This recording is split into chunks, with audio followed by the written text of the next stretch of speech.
নমস্কার বন্ধুরা, প্রত্যেককে ফোকাস মাধ্যমিক চ্যানেলে স্বাগত জানাই। আজকে তোমাদের জন্য একটা খুব গুরুত্বপূর্ণ ভিডিও নিয়ে হাজির হয়েছি। তোমরা যারা মাধ্যমিক পরীক্ষা দেবে তাদেরকে লক্ষ্য করেই মূলত এই ভিডিওটি বানানো। আজকে তোমাদের সাথে মাধ্যমিকে আসা কিছু প্রিভিয়াস ইয়ার কোশ্চেন নিয়ে ডিটেল আলোচনা করব। তোমাদের যে এমসিকিউ 2 নম্বরের কোশ্চেনগুলো আসে সেগুলো নিয়ে কিন্তু বিশদে আলোচনা করব। তোমরা পুরো ভিডিওটা শেষ পর্যন্ত দেখতে থাকো। আশা করি এই ভিডিওটা দেখার পর তোমাদের মধ্যে একটা স্বচ্ছ ধারণা তৈরি হবে। তো দেখো, তোমাদের প্রথম যে কোশ্চেনটা এখানে রেখেছে, কি বলেছে আগে দেখো। এখান থেকে এই ধরনের কোশ্চেন কিন্তু প্রতি বছর আসে, শুধু সংখ্যাগুলো বা ডিজিটগুলো চেঞ্জ হয়, টাইপটা কিন্তু একই থাকে। এই ফর্মুলাগুলোই কিন্তু কাজে লাগিয়ে অন্য অঙ্ক আসে, ঠিক আছে? তো তোমরা ভিডিওটা পুরোটা মন দিয়ে দেখো। দেখো, তোমাদের প্রথম অঙ্ক কি বলেছে, বার্ষিক 10% সরল সুদের হারে এ টাকার বি মাসের সুদ কত? তোমরা আগে নিজেরা একটুখানি করো, আমি তারপর অ্যান্সারটা বলছি। 1 সেকেন্ড।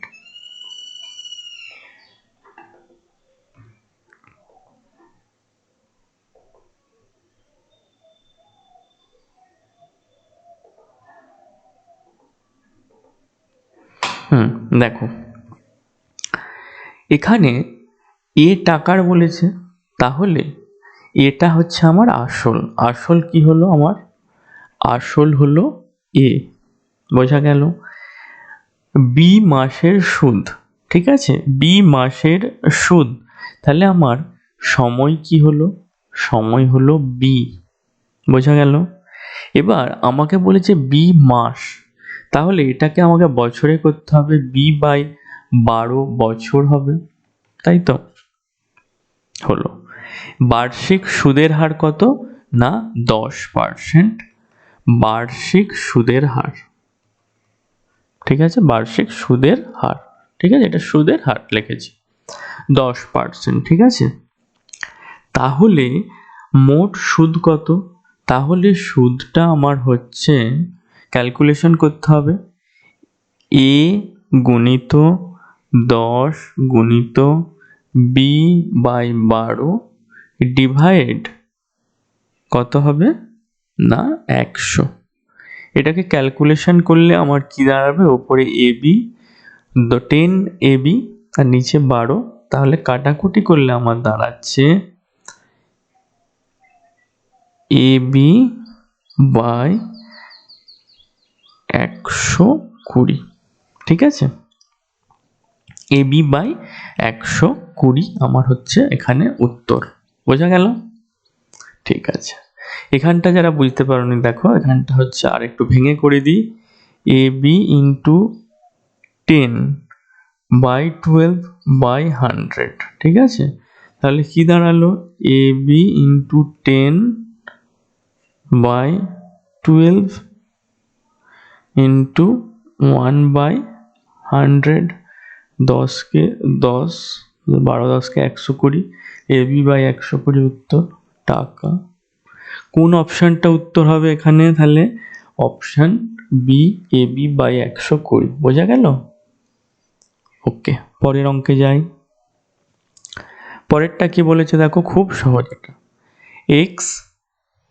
এক্স ভ্যারিয়াস ওয়াই, তাহলে কোনটা সঠিক হবে? দেখো, আমার যদি এক্স ভ্যারিয়াস ওয়াই লিখি, আমি এটাও লিখতে পারি x square various y square, x এর কিউ ভ্যারিয়াস ওয়াই এর cube, x to the power 4 various y to the power 4, x to the power 5 various y to the power 5, ঠিক আছে? আমি লিখতে পারি। তো এখানে এইগুলোর মধ্যে দেখো কোনটা এখানে ম্যাচ হচ্ছে। দেখো এখানে 2, এখানে 3, তাহলে এটা কাটা। এখানে 3 2 কাটা।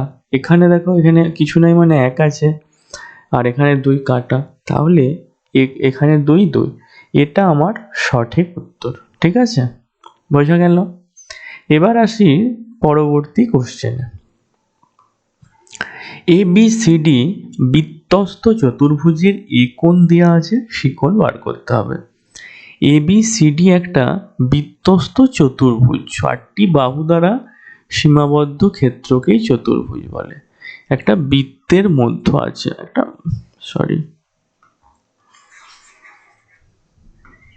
একটা বৃত্ত আঁকলাম, বৃত্তের ভিতরে একটা চতুর্ভুজ আছে, ঠিক আছে? কি নাম? A B C D. এখানে এ কোণ আমাকে দিয়ে দিয়েছে 120। কোনটা 120? 100। এই এ কোণটা দিয়ে দিয়েছে 100 দিয়েছে। তাহলে সি কোণের মান কত? আমাকে বলেছে এই কোণটার মান বার করতে। আমি কি করে বার করাবো? দেখো, আমরা একটা বৃত্তস্থ চতুর্ভুজের যে একটা চতুর্ভুজের বিপরীত কোণ যে আছে না, বৃত্তস্থ চতুর্ভুজে এই দুটো কোণের মান কত হবে? সবসময় 180 ডিগ্রি। তাহলে এ কোণ প্লাস সি কোণ সমান কত হবে? 180। এটা হচ্ছে ফর্মুলা। আমাকে এখানে এ কোণের মান দিয়ে দিয়েছে কত? 100 ডিগ্রি। তাহলে সি কোণ আমি জানিনি, সমান 180 ডিগ্রি। তাহলে সি কোণের মান কত হবে? 180 ডিগ্রি থেকে 100 ডিগ্রি বিয়োগ সমান 80 ডিগ্রি। ঠিক আছে, সি কোণের মান বোঝা গেল? তাহলে উত্তর কত হলো? 80 ডিগ্রি। তোমাদেরকে একইভাবে হয়তো ধরো বি কোণের দিয়ে দিত, ডি কোণের বার করতে হবে, কিংবা ডি কোণের দিলে বি কোণের বার করতে হবে, কিংবা সি কোণের মান 100 দিয়ে দিলে এ কোণের মান কত। তাহলে এই কোণাকুনি দুটো কোণের মান 180 ডিগ্রি, এই কোণাকুনি দুটো কোণের মান 180 ডিগ্রি। এই ফর্মুলাটা ফেললেই তোমরা কিন্তু উত্তর পেয়ে যাবে। এরপর 4 অঙ্কটা দেখো, বলেছে 7π/12 এর ষষ্ঠিক পদ্ধতিতে মান নির্ণয় করতে বলেছে। তাহলে 7π/12 কি মান হবে? না 7 সমান কি লিখতে পারি? 7/12 ইন্টু এটার মান কত হবে? না 180 ডিগ্রি। কত মান? 180 ডিগ্রি। তাহলে আমি কাটাকাটি করলে দেখো 12 দিয়ে কাটছি, কত এখানে আসবে? 1 5 15। 12কে 15 দিয়ে গুণ করলে 180 হয়, তাহলে কাটাকাটি করে 15 এলো। তাহলে 15কে 7 দিয়ে গুণ করলে হবে 105 ডিগ্রি। ঠিক আছে, তাহলে উত্তর আমার হলো 105 ডিগ্রি। আগের উত্তরটা হয়েছিল 80 ডিগ্রি। ঠিক আছে, এবার আসি দেখো 5 অঙ্কটা কি বলেছে দেখো, একটি ঘনকের একটি বাহুর দৈর্ঘ্য a একক। কি বলেছে? একটা বাহুর দৈর্ঘ্য a, কর্ণের দৈর্ঘ্য দিয়ে দিয়েছে d। ঠিক আছে, d একক হলে a এবং d এর মধ্যে সম্পর্কটা কি? তাহলে এখানে কিন্তু সব অপশন দেওয়া আছে, এবার কিন্তু উত্তরটা কি হবে সেটাই হচ্ছে কথা। দেখো, আমরা কি জানি? ঘনকের এখানে বাহুর দৈর্ঘ্য এ দিয়েছে। ঘনকের যদি বাহুর দৈর্ঘ্য দিয়ে দেয়, কর্ণের দৈর্ঘ্য কি হবে ঘনকের? কর্ণের দৈর্ঘ্য ফর্মুলা কি? ঘনকের কর্ণের দৈর্ঘ্যটা তাহলে কি হবে? যদি ঘনকের বাহুর দৈর্ঘ্য এ হয়, ঘনকের কর্ণের দৈর্ঘ্য হবে √3 ইন্টু বাহু বা এ। বাহুর দৈর্ঘ্য এ যেহেতু, √3 ইন্টু এ। ঘনকের কিসের দৈর্ঘ্য? কর্ণের দৈর্ঘ্য। এখানে দেখো ঘনকের কর্ণের দৈর্ঘ্য দিয়েছে ডি, তাহলে আমি লিখতেই পারি, কি লিখতে পারি? ডি সমান √3 ইন্টু এ। কি লিখতে পারি? ডি সমান √3 ইন্টু এ। এটা কোন উত্তরের সঙ্গে যাচ্ছে দেখো? অপশন বি, ডি সমান √3 ইন্টু এ। বোঝা গেল? ঠিক আছে, এবার যাই পরের অঙ্কে। দেখো 6 অঙ্কটা কি দিয়েছে দেখো, 6 7 x 8 y 16 সংখ্যাগুলির গড় 9 হলে এখানে যে সমীকরণগুলো দিয়েছে কোনটা সঠিক হবে? গড় 9 হলে কোনটা সঠিক হবে? দেখো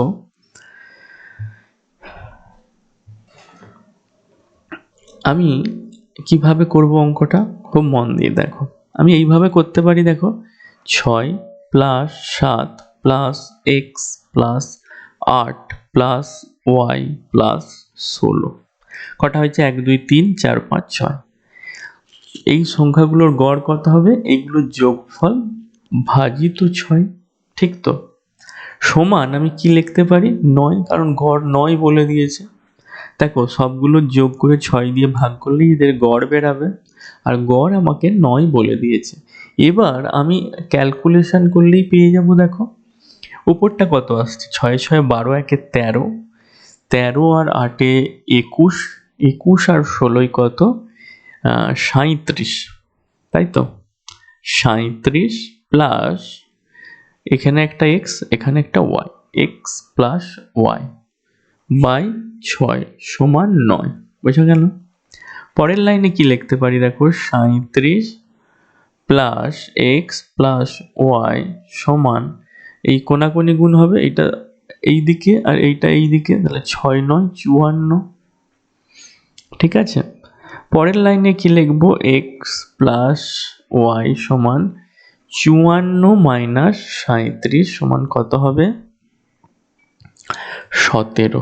তাহলে এক্স প্লাস ওয়াই সমান 17 আমার উত্তর, option B, x plus y সমান 17। বোঝা গেল? এবার দেখো কি বলেছে, শূন্যস্থান পূরণ করতে বলেছে। 1 নম্বরের কোশ্চেনে আসি। কি বলেছে দেখো, বার্ষিক r% সরল সুদের হারে কোনো মূলধনের n বছরের সুদ PNR 25 টাকা হলে মূলধনের পরিমাণ কত? এখানে বার্ষিক r% সরল সুদের হারে n বছরের সুদটা তাহলে কত হবে? সুদটা কত হবে? সুদটা হবে দেখো x into r into n by 100। তাহলে এটা হচ্ছে সুদটা, আর এখানে আমার একটা দেখো দিয়ে দিয়েছে। তাহলে শর্তানুসারে আমি কি লিখতে পারি? আমি লিখতে পারি এক্স আর এন বাই 100 সমান PNR বাই 25। ওকে, তাহলে কোন কি কাটছে দেখো, এই 25 এখানে 4 এলো, এখানে n কাটলো, এখানে r কাটলো, তাহলে x সমান কি আসছে ভালো করে দেখো, উপরে থাকলো x, নিচে 4, এখানে p, এখানে 1। তাহলে x সমান, ও সরি এখানে এটা 25, 1 সেকেন্ড,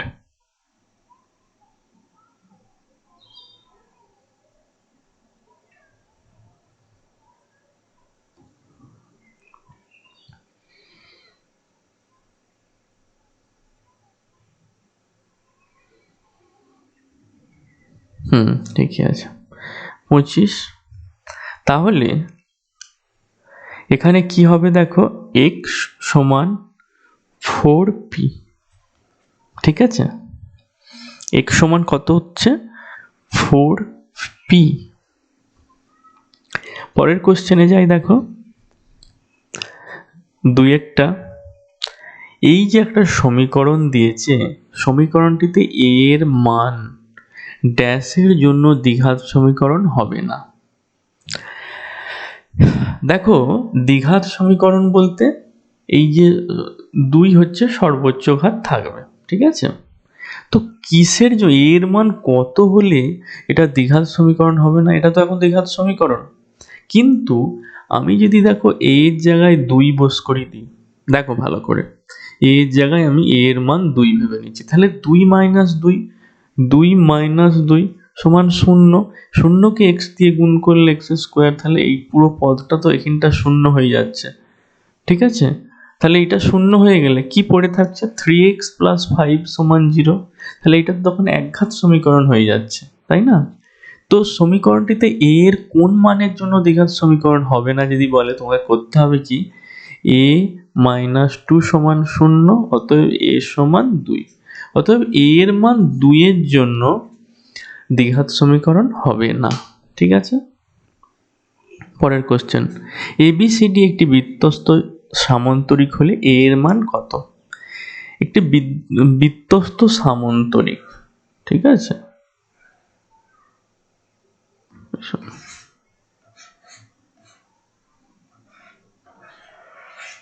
বৃত্তের মধ্যে এগুলো সব জোড়া হবে, সামান্তরিক হলে a এর মান কত হবে? এখানে বৃত্তস্থ সামান্তরিকের ক্ষেত্রে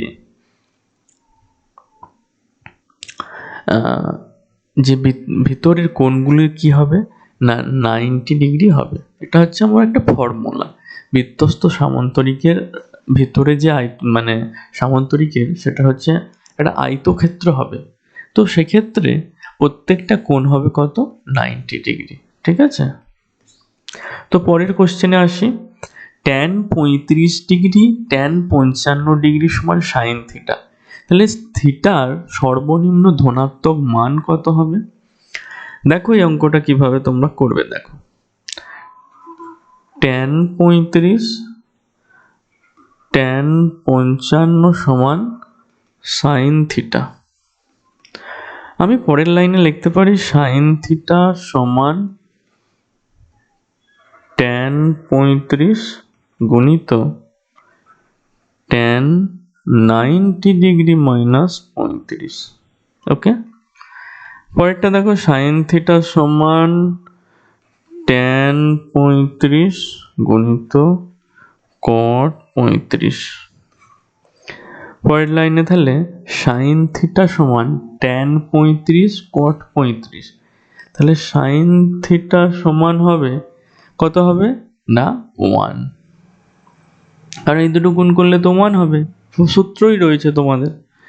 তো এবার দেখো sin থিটা সমান 1 এর মান কত sin 90 ডিগ্রি, তাহলে sin থিটা সমান sin 90 ডিগ্রি, থিটা সমান কত হবে 90 ডিগ্রি, তাহলে থিটার মান হবে 90 ডিগ্রি। এরপর বলেছে একমুখ কাটা একটি পেন্সিলের আকার চোঙ ও ড্যাশের সমন্বয়, চোঙ ও শঙ্কু। এই যে কোশ্চেনগুলো করাচ্ছে খুব ইম্পর্টেন্ট, কারণ বারবার কিন্তু রিপিট হতে পারে। এবার বলেছে দেখো মধ্যমামিতার মাপকগুলি গড়, মধ্যমা ও ড্যাশ। এখানে সঠিক উত্তর হবে সংখ্যাগুরু মান। কি হবে? সংখ্যাগুরু মান। ঠিক আছে,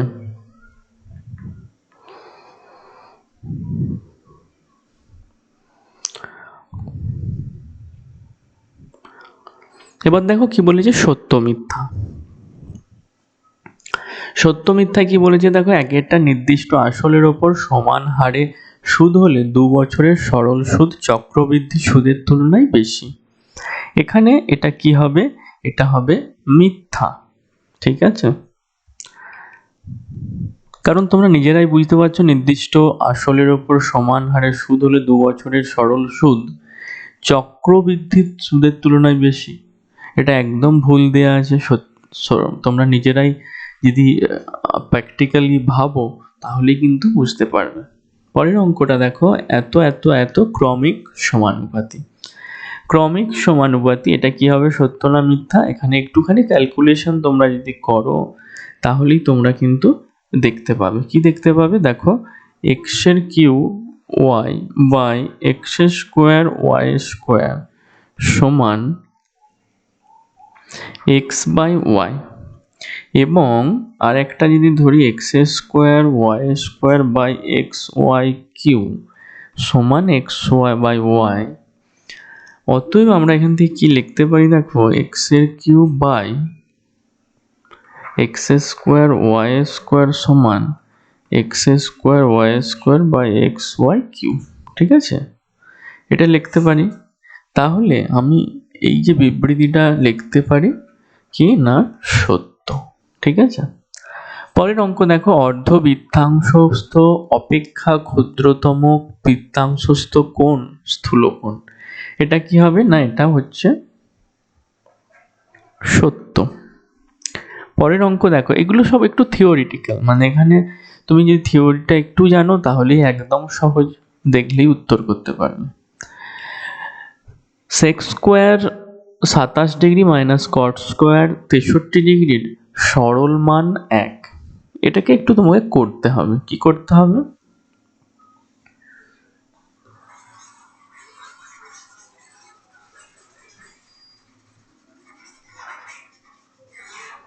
দেখো,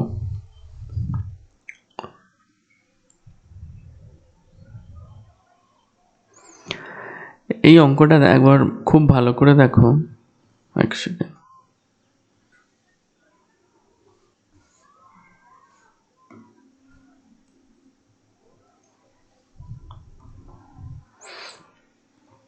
এর পরের লাইন আমি কি লিখতে পারি দেখো,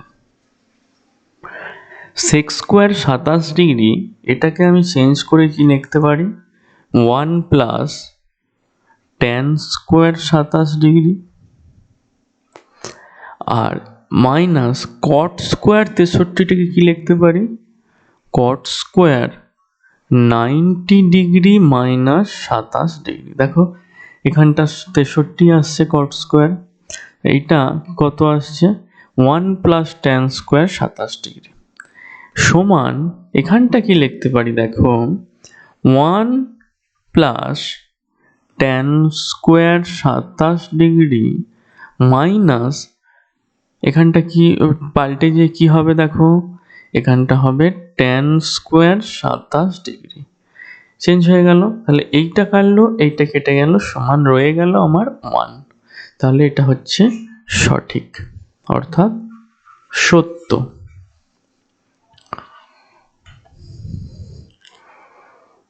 পরের অঙ্কটা দেখো, একটি গোলকের ব্যাসার্ধ দ্বিগুণ হলে গোলকটির আয়তন প্রথম গোলকের আয়তনের দ্বিগুণ হবে।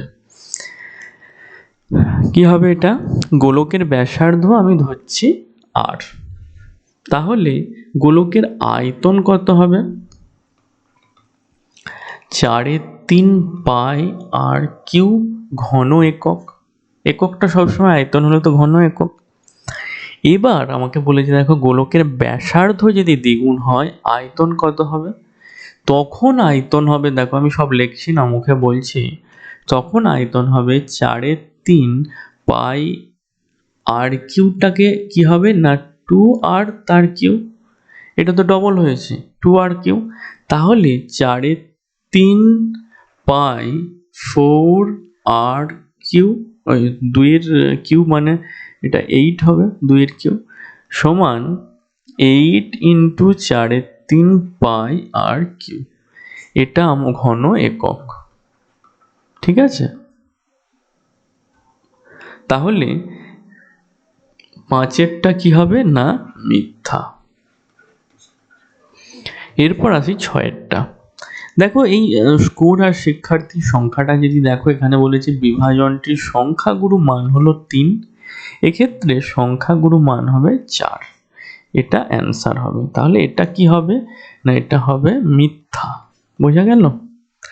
নেক্সট ক্লাসে তোমাদের যেই 2 নম্বরের কোশ্চেনগুলো আছে এগুলো করাবো। ঠিক আছে, আজকের ভিডিওটা এখানেই শেষ করলাম। যদি ভালো লাগে একটা লাইক করো, নতুন হয়ে থাকলে সাবস্ক্রাইব করে পাশে থেকো। আর সকলের পরীক্ষা খুব ভালো হবে, এই ধরনের কোশ্চেনই কিন্তু তোমাদের পরীক্ষায় আসবে, তাই এইগুলোকেই বারবার প্র্যাকটিস করো, ফর্মুলাগুলো একটু মনে রাখো, তাহলেই দেখবে ভালো একটা মার্কস কিন্তু পেয়ে যাবে। তো আজকের ভিডিওটা এখানেই শেষ করলাম। টাটা, সকলকে all the best, thank you.